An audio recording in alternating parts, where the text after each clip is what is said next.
Hello, good morning mga guys, mga taga Pinas. Ngayon po ay papasok na kami. So bago kami papasok, meron pa kasi siyang tira na spaghetti. Ayan.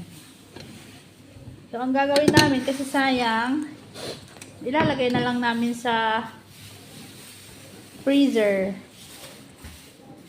Kaya yan. Lagay mo na sa freezer, Dad. Ito po ang aming freezer, oh.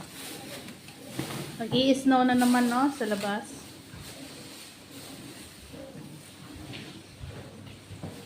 Diding, oh. Yan ang freezer namin, di ba? Ang laki ng freezer namin. Wala nang snow, no. Nag-melt na siya kahapon kasi ilang days din siya nagbagyo.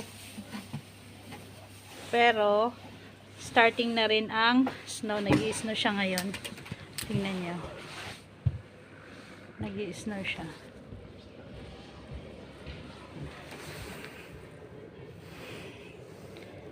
Nag-i-snow siya ngayon. Tingnan niyo ang paligid namin, no? Hindi na nakikita ang bundok.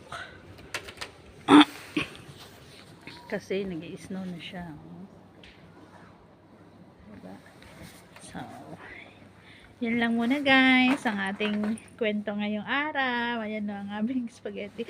Mamaya pag-uwi, yan na naman ang kakainin namin. So, yan ang aking partner. Oh. Say hi, Dad! Nasarahan mo na. At tayo papasok na. God bless everyone. Bye-bye.